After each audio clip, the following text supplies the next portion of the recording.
ದಿನೇ ದಿನೇ ಹೆಚ್ಚುತ್ತಾ ಇದೆ ಭಾರತದ ಸಾಲ. ಭಾರತೀಯರ ತಲೆ ಮೇಲೆ ಸರ್ಕಾರದ ಸಾಲದ ಹೊರೆ. ಭಾರತದ ಸಾಲ ಬರೋಬ್ಬರಿ 188 ಲಕ್ಷ ಕೋಟಿ. ಭಾರತವನ್ನ ಮತ್ತಷ್ಟು ಹಿಂದಕ್ಕೆ ಎಳೆದೊಯ್ತಾ ಇದೆ. ನಮಸ್ಕಾರ, ಈ ದಿನಕ್ಕೆ ಸ್ವಾಗತ. ನಾನು GM ಪವಿತ್ರ. ಭಾರತದ ಆರ್ಥಿಕತೆ ಅಭಿವೃದ್ಧಿಶೀಲ ರಾಷ್ಟ್ರವಾಗಿ ವಿಶ್ವದಲ್ಲಿ ತನ್ನದೇ ಆದ ಸ್ಥಾನವನ್ನು ಹೊಂದಿದೆ. ಆದರೆ ದೇಶದ ಆಂತರಿಕ ಮತ್ತು ಬಾಹ್ಯ ಸಾಲದ ಪ್ರಮಾಣ ಕಳೆದ ಕೆಲ ದಶಕಗಳಲ್ಲಿ ಗಣನೀಯವಾಗಿ ಏರಿಕೆಯಾಗಿದೆ. 1947ರಿಂದ 2014ರವರೆಗಿನ 68 ವರ್ಷಗಳ ಅವಧಿಯಲ್ಲಿ ಭಾರತದ ಒಟ್ಟು ಸಾಲ 54 ಲಕ್ಷ ಕೋಟಿ ರೂಪಾಯಿಗಳಷ್ಟಿತ್ತು. ಆದರೆ 2025ರ ಹೊತ್ತಿಗೆ, ಅಂದರೆ ಪ್ರಧಾನಮಂತ್ರಿ ನರೇಂದ್ರ ಮೋದಿ ಅವರ ಆಡಳಿತದ 11ನೇ ವರ್ಷದಲ್ಲಿ ಈ ಸಾಲ 188 ಲಕ್ಷ ಕೋಟಿ ರೂಪಾಯಿಗಳನ್ನು ದಾಟಿದೆ. ಈ ಗಣನೀಯ ಏರಿಕೆ ದೇಶದ ಆರ್ಥಿಕ ಸ್ಥಿತಿಯ ಸಮತೋಲನ ಮತ್ತು ಸುಸ್ಥಿರತೆ ಬಗ್ಗೆ ಗಂಭೀರ ಚಿಂತನೆ ಮಾಡಬೇಕು ಅನ್ನೋದನ್ನ ಸೂಚಿಸುತ್ತೆ. ಅಂದ್ರೆ ಮೋದಿ ಸರ್ಕಾರ ಕಳೆದ 11 ವರ್ಷಗಳಲ್ಲಿ ಬರೋಬ್ಬರಿ 145 ಲಕ್ಷ ಕೋಟಿ ರೂಪಾಯಿ ಸಾಲ ಮಾಡಿದೆ. ಮೋದಿ ಅವರ ಅಚ್ಚೇ ದಿನ್ ಸಬ್ಕಾ ಸಾಥ್ ಸಬ್ಕಾ ವಿಕಾಸ್ ಘೋಷಣೆಯಲ್ಲಿ ದೇಶದ ಸಾಲ ಸರಾಸರಿ 3 ಪಟ್ಟು ಹೆಚ್ಚಾಗಿದೆ. ಮೋದಿ ನೇತೃತ್ವದ ಬಿಜೆಪಿ ಸರ್ಕಾರ ಭಾರತವನ್ನ ಮತ್ತಷ್ಟು ಹಿಂದಕ್ಕೆ ಎಳೆದೊಯ್ತಾ ಇದೆ ಅನ್ನೋ ಭಯ ಸಾಲದ ಅಂಕಿಅಂಶಗಳಿಂದ ಮೂಡ್ತಾ ಇದೆ.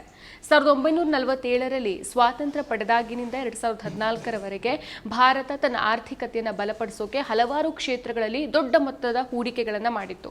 ಮೂಲಸೌಕರ್ಯ, ಶಿಕ್ಷಣ, ಆರೋಗ್ಯ ಮತ್ತು ರಕ್ಷಣೆಯಂತಹ ಕ್ಷೇತ್ರಗಳಲ್ಲಿ ಸರ್ಕಾರ ತನ್ನ ಆದಾಯಕ್ಕಿಂತ ಹೆಚ್ಚಿನ ವೆಚ್ಚವನ್ನು ಮಾಡಿತ್ತು.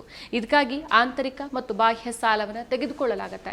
ಆದರೆ 2014ರ ವೇಳೆಗೆ ಒಟ್ಟು ಸಾಲ 54 ಲಕ್ಷ ಕೋಟಿ ರೂಪಾಯಿಗಳಷ್ಟಿತ್ತು.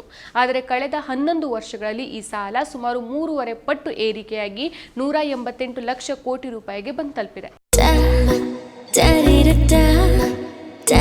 ಮತ್ತೆ ಮತ್ತೆ ಸವಿಯಬೇಕೆನಿಸುವ ಮೃದುವಾದ ನಂದಿನಿ ಪನ್ನೀರ್. ಅಭಿವೃದ್ಧಿ ಮಾತ್ರ ಕುಂಠಿತದಲ್ಲಿದೆ.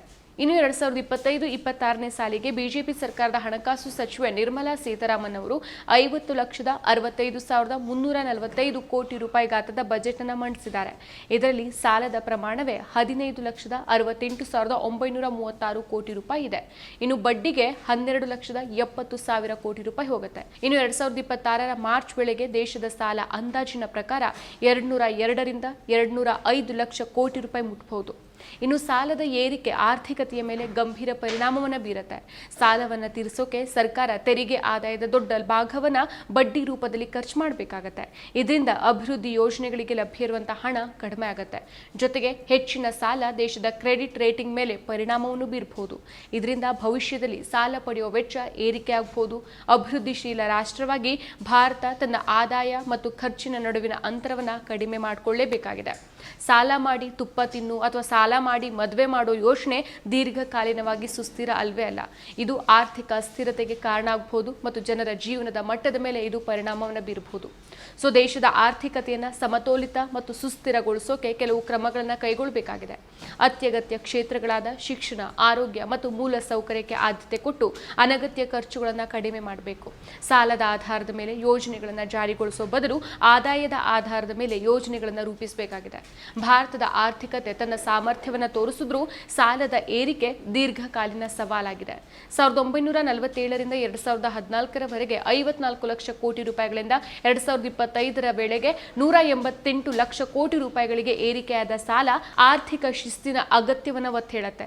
ಸಮತೋಲಿತ ಆರ್ಥಿಕತೆಯನ್ನು ಕಾಪಾಡಿಕೊಳ್ಳೋಕೆ ಆದಾಯ ಮತ್ತು ಖರ್ಚಿನ ನಡುವಿನ ಅಂತರವನ್ನು ಕಡಿಮೆ ಮಾಡಲೇಬೇಕಾಗಿದೆ.